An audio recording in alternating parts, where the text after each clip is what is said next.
Life throws a lot our way, demands, requests, obligations. It's easy to feel overwhelmed, like we're constantly saying yes. But what if I told you the key to a happier, more fulfilling life lies in the power of no? Welcome one and all to our YouTube channel. Today, we're diving deep into the transformative power of setting boundaries and saying no. We'll explore why saying no is so hard and arm you with practical tips to reclaim your time and energy. Get ready to unlock a life where you're in control, prioritizing what truly matters. Imagine your life as a beautiful garden. Your time, energy, and attention are the fertile soil. Saying yes to everything is like allowing weeds to run rampant, choking out the beautiful flowers you want to cultivate. Boundaries are the fences that protect your garden. They define what you're willing to tolerate and what you won't. Clear boundaries allow you to prioritize your well-being, relationships, and goals. When you say yes to everything, you spread yourself thin. This leads to burnout, resentment, and a lack of fulfillment. Saying no is an act of self-care. It allows you to protect your energy and invest it in what truly matters. Saying no can be surprisingly difficult. We're conditioned to be people pleasers, fearing rejection or disappointing others. This fear is deeply ingrained, stemming from various factors. One reason is the fear of missing out, or FOMO. We live in a culture that glorifies busyness and constant activity. Saying no can feel like we're missing out on opportunities or experiences. Another reason is the need for approval. We crave validation from others, and saying no can feel like we're risking that approval. We worry about being perceived as selfish, unhelpful, or unkind.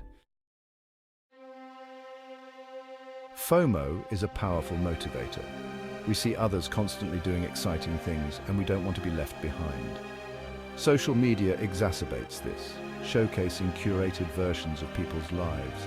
However, this constant pursuit of more can leave us feeling empty and unfulfilled. It's important to remember that true happiness comes from within, not from external validation or experiences. Saying no to some things allows us to say yes to what truly matters. It creates space for meaningful experiences, genuine connections, and personal growth. Section 5, the need for approval. We're social creatures wired for connection and belonging. It's natural to want to please others and earn their approval. However, this desire can become problematic when it comes at the expense of our own well-being. People-pleasing often stems from a lack of self-worth. We seek validation from others to fill a void within ourselves. This pattern can lead to resentment, burnout, and a loss of identity. True confidence comes from within. It's about recognizing your worth and valuing your own needs and desires. When you believe in yourself, you're less reliant on external validation. Section 6, fear of conflict. Conflict can be uncomfortable, but it's a natural part of life. Avoiding conflict altogether can be more damaging in the long run. When we avoid saying no out of fear of conflict, we bottle up our emotions and allow resentment to fester. It's important to remember that healthy boundaries are not about controlling others. They're about taking care of ourselves. When we communicate our needs assertively, we create space for honest and respectful relationships. Learning to navigate conflict constructively is a valuable life skill. It allows us to build stronger relationships and advocate for ourselves effectively. Section 7, practical tips for saying no. Saying no can feel awkward at first, but it gets easier with practice. It's a skill that can be developed over time.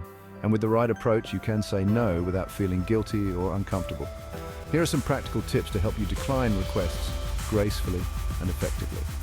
These tips will not only help you maintain your boundaries, but also ensure that your relationships remain intact. First, be direct and honest. It's important to communicate your decision clearly and without hesitation. Don't beat around the bush or make excuses. Excuses can often lead to misunderstandings and may require further explanations. State your no clearly and directly. For instance, you can say, "I can't take on any more commitments right now," or "I have other priorities that need my attention." For example, instead of saying, "I'm not sure if I have time," try, "I appreciate the offer, but I won't be able to make it." Second, offer alternatives. This shows that you are still willing to help in a different capacity. If you're open to helping in a different way, offer alternatives. This can soften the blow of your refusal and show that you are considerate of the other person's needs. For example, if you're invited to an event but can't attend, suggest meeting for coffee another time. This way, you are still showing interest in maintaining the relationship. Lastly, practice makes perfect. The more you practice saying no, the easier it becomes. Rehearse your responses in front of a mirror or with a friend to build your confidence. Start with small requests and gradually work your way up to more challenging situations. By starting small, you can build your confidence and develop the skill to say no in more complex scenarios. Remember, saying no is about respecting your own time and boundaries. It's a crucial skill for maintaining a healthy balance in your personal and professional life. So, don't be afraid to say no when you need to. With these tips, you'll be able to do it with grace and confidence. Section 8. Be direct and honest. Being direct doesn't mean being rude. You can decline a request politely while still being firm. Avoid vague language or leaving room for interpretation. This can lead to misunderstandings and make it harder to enforce your boundaries. For example, instead of saying, "I'll try to make it," be upfront and say, "I won't be able to attend, but thank you for inviting me." This leaves no room for doubt and allows the other person to adjust their plans accordingly. Remember, your time and energy are valuable. It's okay to prioritize your own needs and well-being. Section 9. Offer alternatives. Sometimes you may want to help but can't commit to the specific request. In these cases, offering alternatives shows that you're still willing to be supportive, but within your own boundaries. For instance, if a friend asks you to help them move but you have a prior commitment, offer to help them pack boxes the weekend before. This way you're still contributing, but in a way that works for you. Offering alternatives can be a win-win situation, allowing you to honor your boundaries while still maintaining positive relationships. Section 10. Practice makes perfect. Like any new skill, learning to say no takes practice. It's not something that comes naturally to everyone, and that's perfectly okay. The key is to start small and gradually build up your confidence. Start by saying no to small, low-stakes requests. These are the perfect opportunities to practice because the consequences are minimal. This could be declining an invitation to an event you don't really want to attend. Maybe it's a party or a gathering that doesn't interest you. Or it could be politely refusing to help a colleague with a task that's not your responsibility. It's important to recognize your own limits and not overextend yourself. As you become more comfortable saying no in these situations, you'll build confidence to tackle more challenging ones. Each small victory will make you stronger and more assertive. Remember, it's okay to stumble along the way. Mistakes are part of the learning process, and each one is a step towards improvement. The important thing is to keep practicing and refining your approach. Take note of what works and what doesn't, and adjust accordingly.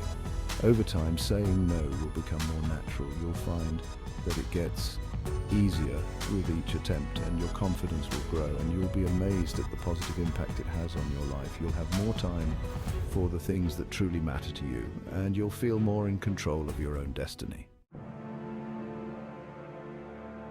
Section 11.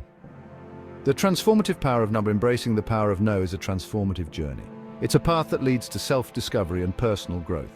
It's about reclaiming your time, energy, and attention and directing them towards what truly matters. By saying no to distractions and unnecessary commitments, you open up a world of possibilities.